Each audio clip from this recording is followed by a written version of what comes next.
আসি নতুন একটি ব্লগ নিয়ে। আমরা যাচ্ছি সুন্দরবন, আর তার জন্য এনজিপি স্টেশন থেকে আমরা দার্জিলিং মেল ধরে শিয়ালদা পৌঁছাবো। তো আমাদের কোচ হচ্ছে B4।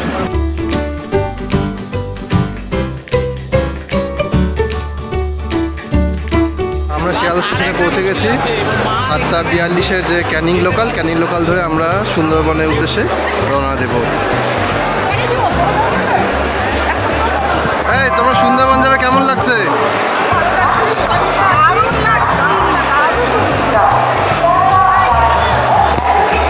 মনোজদা কেমন লাগছে? আমরা 7:42-এ ক্যানিং লোকালে উঠলাম। মারাত্মক ভিড় ট্রেনের মধ্যে। তোমার এক্সপিরিয়েন্সটা বলো।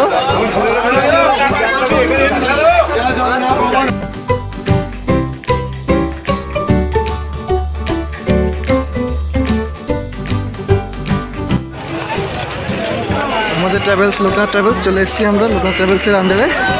এখন আমরা অটো ধরবো। ক্যানিং স্টেশনে নেমে পেছনের দিকে আসতে হবে, আর এখানে ট্রাভেল এজেন্সির লোকেরা সব প্ল্যাকার্ড নিয়ে দাঁড়িয়ে থাকে।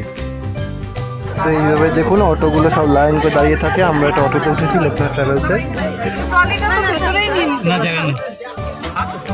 আর এভাবেই আমাদের সাথে পরিচয় হলো মাতলা নদীর। সোনাখালি হাটের কাছে যাচ্ছি, লঞ্চের কাছে। এবার কি লঞ্চে উঠবো? এখন খালি হাঁটা আর হাঁটা, অনেকটা দূর হাঁটতে হচ্ছে আর খুব ভিড়। চলো তাহলে লঞ্চে গিয়ে দেখা হচ্ছে। সব লাইন ধরে বোট দেখতে পাচ্ছ তোমরা। আমাদের বোট পার্থরাজ। আমরা এই লঞ্চ উঠবো আমরা এটাতে। চলো ধীরে ধীরে ওঠো। চলো লঞ্চে উঠে দেখা হচ্ছে। লঞ্চে উঠতেই লঞ্চটা কিছুক্ষণের মধ্যে ছেড়ে দিল। আর এই যে বাসন্তী বীজ দেখতে পাচ্ছেন, সত্যি খুব সুন্দর লাগছিল লঞ্চ থেকে। নদীর ঠান্ডা হাওয়া খেতে খেতে ব্রিজের তলা দিয়ে যাওয়ার এই দৃশ্যটাকে বেশ এনজয় করলাম। আর এর মধ্যেই চলে এলো আজকের ব্রেকফাস্ট, গরম গরম লুচি, আলুর দম ও রসগোল্লা। লঞ্চে উঠে আমাদের গরম গরম ব্রেকফাস্ট চলে এসছে। কেমন লাগছে? টেস্টি?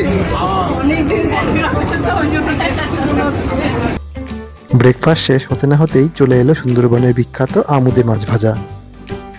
মুচমুচে এই মাছ ভাজা খেতে খেতে আমরা এগিয়ে চললাম সুন্দরবনের দিকে। সুন্দরবন, যা ছোটবেলায় ভূগোল বইতে পড়তাম, তা আজ চোখের সামনে দেখতে চলেছি। পৃথিবীর সবচেয়ে বড় ম্যানগ্রোভ অরণ্য হলো এই সুন্দরবন, যা প্রায় 10,000 বর্গ কিলোমিটার জুড়ে বিস্তৃত। এই বনভূমির প্রায় 34% রয়েছে আমাদের পশ্চিমবঙ্গের উত্তর ও দক্ষিণ 24 পরগনায়, আর বাকি 66% রয়েছে বাংলাদেশের খুলনা, সাতক্ষীরা ও বগেরহাট জেলায়। সত্যি নোনা মাটির এই বনের সৌন্দর্যও কিন্তু আলাদা। এসব দেখতে দেখতে আমাদের লঞ্চ পৌঁছে গেল গোসাবায়। গোসাবায় আমরা দেখে নেব হ্যামিল্টন সাহেবের বাংলো ও বেকন বাংলো।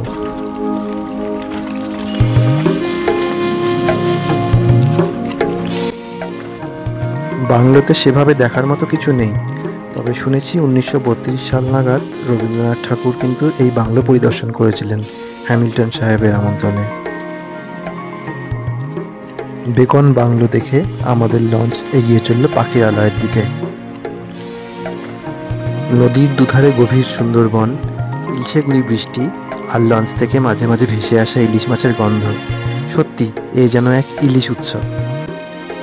আমরা লাঞ্চের মেনুতে ইলিশ মাছের মাথা দিয়ে কচু শাক, ডাল ভাত, আলু ভাজা, এখনও আরও আসবে আইটেম। নীতিকে ডাবল লঙ্কা, নীতিকে ডবল লঙ্কা। নীতি আমাদের বাবলু। এই কচু শাকটা কেমন টেস্ট হয়েছে? দারুণ হয়েছে, দারুণ। ইলিশ মাছের শুরু। গলা চুলকাচ্ছে কচু খেয়ে? একদম না। মাছের মাথা দিয়ে কচু শাকটা কিন্তু দারুণ ছিল, আর ইলিশের সাইজটাও ছিল বেশ বড়। সব রান্নাই কিন্তু দারুণ সুস্বাদু ছিল। খেয়ে দিয়ে লঞ্চের সামনে বসলাম আর অজানা সুন্দরবনকে এইভাবে উপভোগ করতে থাকলাম। পাখিরালয় ঘাটের কাছে পৌঁছতেই চোখে পড়ল ভারত বাংলাদেশের মধ্যে পণ্য বহনকারী এই জাহাজটি। এখন আমরা আমাদের লাগেজ নিয়ে পাখিরালয়তে নামবো, আর এখানেই হবে আমাদের এই দুদিনের নাইট স্টে। পাখিরালয়তে নেমে আমরা এখন হোটেলে যাচ্ছি। বর্ষা ভেজা গ্রামের এই পরিবেশটা বেশ সুন্দর লাগছিল। গুগল ম্যাপে জানতে পারলাম গ্রামটির নাম দুলকি। আমাদের হোটেলটি ছিল মুনলাইট ইন। সারাদিন ঘুরে আজ বেশ টায়ার্ড হয়েছিলাম, তাই হোটেলে ভিডিওটি আর করা হয়নি। তবে বেশ পরিষ্কার ছিল হোটেলটি।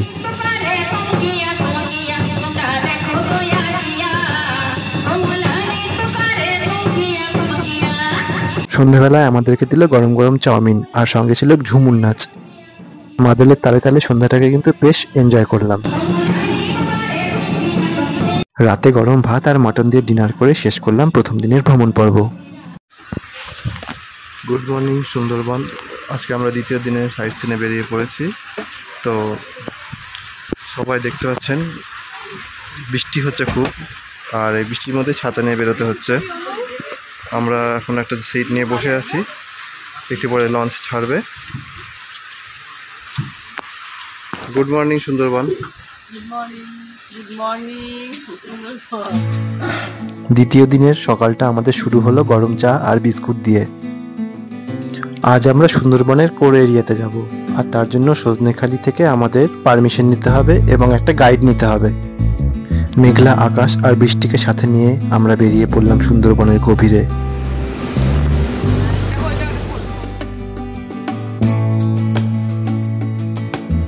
দেখুন বর্ষায় গাছগুলো কিরকম সবুজ হয়ে উঠেছে।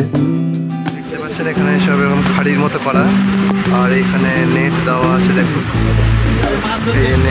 এই নেটের জন্য এই নেটের ব্যাপারে যাওয়া নিষেধ, ওদিকে বাঘ অবাধে চলাচল করে। জাল দিয়ে ঘেরা এরকম ছোট বড় অজস্র খাড়ি আমাদের নজরে পড়ল।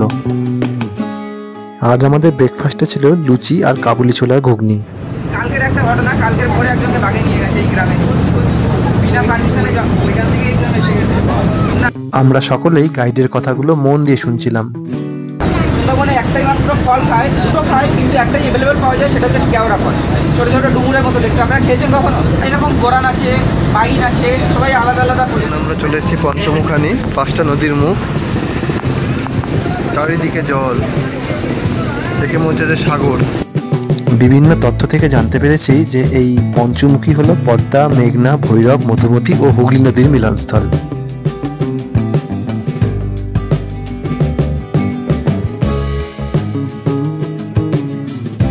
জোয়ারের সময় নদীর জল দ্বীপগুলোর মধ্যে উঠে যায়। বৃষ্টিটা এখন ধরে এসেছে, আর আমাদের লঞ্চ পৌঁছে গেছে দোবাকি ক্যাম্পে। চলে এসেছি দোবাকি ক্যাম্পে।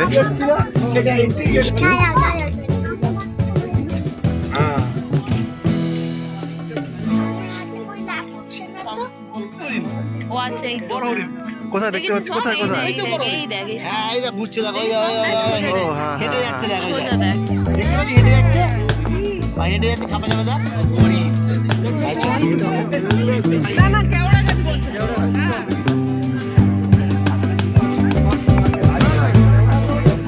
ক্যাম্পের এই ক্যানোপি ওয়াকটা কিন্তু খুব সুন্দর ছিল, যেখানে আমরা খাঁচায় বন্দি ছিলাম আর বন্যপ্রাণীরা অবাধে ঘুরে বেড়াচ্ছিল।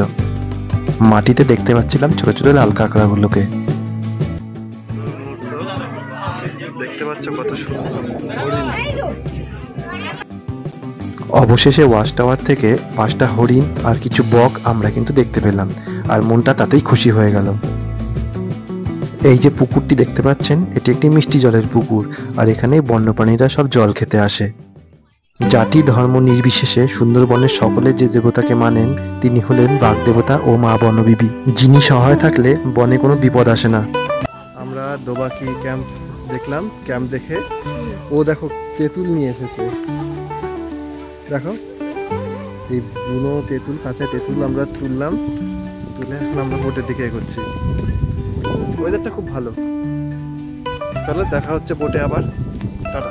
দোবাকি ক্যাম্প ছেড়ে দিলাম, এখন আমরা যাচ্ছি সুধন্যখালির দিকে। ওয়েদার এখন মোটামুটি পরিষ্কার হয়েছে, খুব ভালো লাগলো দেখে। এই হচ্ছে আমাদের বোট এমভি পার্থরাজ। সুন্দরবনের ম্যানগ্রোভ অরণ্য ও বন্যপ্রাণীকে অনুভব করালো এই দোবাকি ক্যাম্পের ক্যানোপি ওয়াক ও ওয়াচ টাওয়ার। কখনো মেঘের আড়াল থেকে রোদ উঁকি মারছে, আবার কখনো অন্ধকার হয়ে আসছে, আর এর মাঝেই আমরা এগিয়ে চলেছি সামনের দিকে। আকাশ পরিষ্কার হয়ে গেছে, এবার যাচ্ছি আমরা সুধন্যখালিতে। খুব ভালো লাগছে, দেখো খুব সুন্দর, দুদিকে জঙ্গল, চারদিকে জল, একদম দারুণ।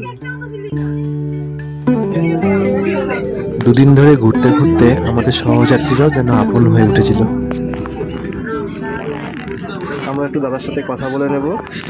দাদার নাম কি, নামটা বলুন। অমিত কুমার নন্দী, কোথা থেকে এসছেন? দক্ষিণ দিনাজপুর।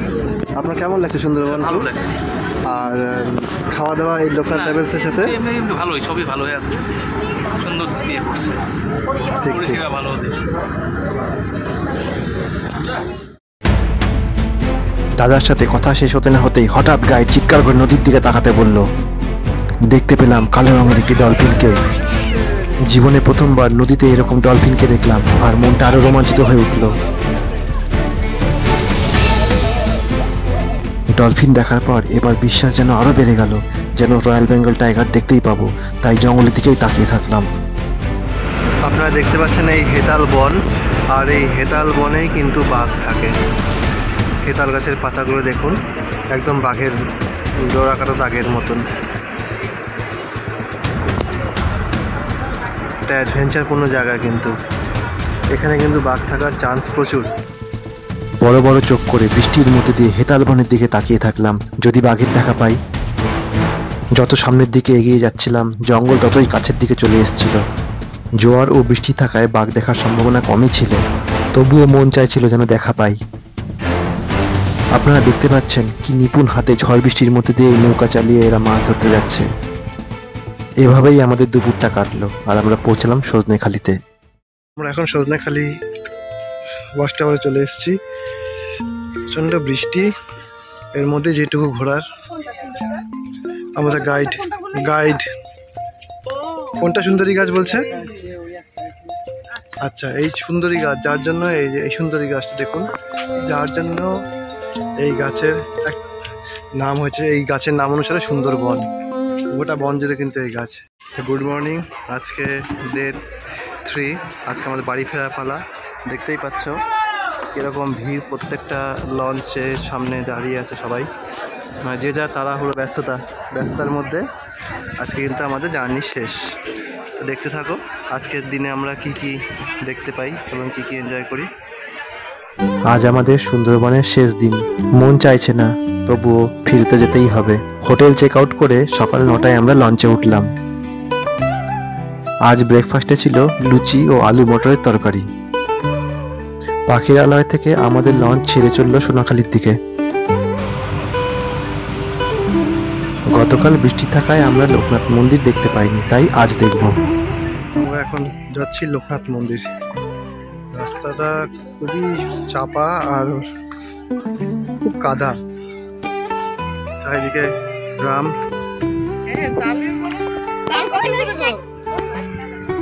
কি হয়েছে তোর? দেখো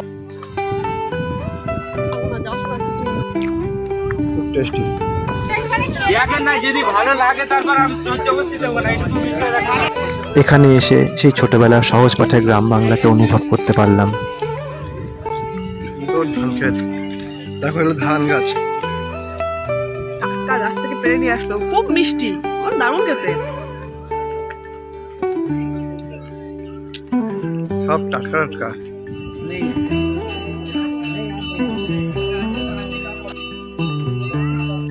দেখতে পাচ্ছেন কিরকম ভিড়, আর এই লোকনাথ মন্দির দেখার জন্যই এত ভিড় এখানে। সুন্দর একটা গ্রাম বাংলার পরিবেশ। আর মিষ্টি তো পেয়ারা খেয়েই যাচ্ছে।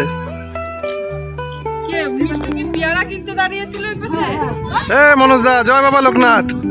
জয় বাবা লোকনাথ।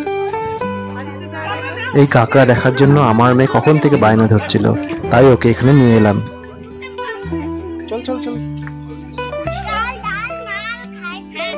হ্যাঁ, দুটা করে ভেতরে ঢুকে যায়। তোমার জুতোটাই নিয়েছি ওর। জুতোতে কাঁকড়া। এরকম মজা করতে করতে আমরা সোনাখালির দিকে পৌঁছে যাচ্ছিলাম। লঞ্চ থেকে গ্রামবাসীদের দেখছিলাম আর ভাবছিলাম ওদের জীবন কতটা কষ্টকর, যেখানে যোগাযোগের মাধ্যম শুধুমাত্র এই জলপথ। আর প্রধান জীবিকা হলো জীবনের ঝুঁকি নিয়ে মাছ ধরা ও মধু সংগ্রহ করা।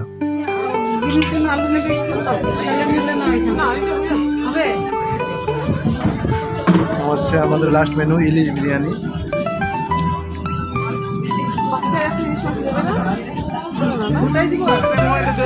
আমরা চলে এসেছি সুন্দরবন, শেষ আমাদের ট্যুর। আমরা সোনাখালি ঘাটে নামবো।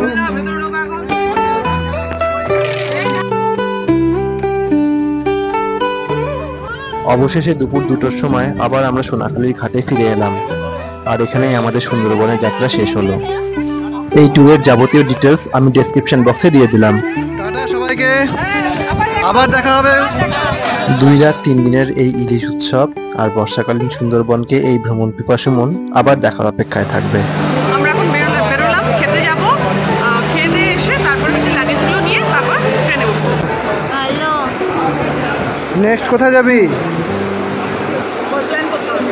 মন্দারমণি। মন্দারমণি, ঠিক আছে, তাহলে আমাদের নেক্সট হবে মন্দারমণি। কেমন এনজয় করলে সুন্দরবন? আর দারুণ দারুণ, আর বৃষ্টিতে তো আরো বেশি অপূর্ব সুন্দর। এটা বলা মুখে ভাষায় প্রকাশ করা এটাই, যায়। বৃষ্টি হওয়াতে আমাদের একটা নতুন অ্যাডভেঞ্চার হয়েছে, নতুন অভিজ্ঞতা হয়েছে। একদম বলো। ভালো, দারুণ লেগেছে। 3 দিন কিভাবে শুরু হলো আর কিভাবে শেষ হলো বুঝতে পারছি না, খুব এনজয় করলাম। কেমন লাগলো? কেমন লাগলো? ভালো লাগলো? নেক্সট কোথায় যাবে? সমুদ্র।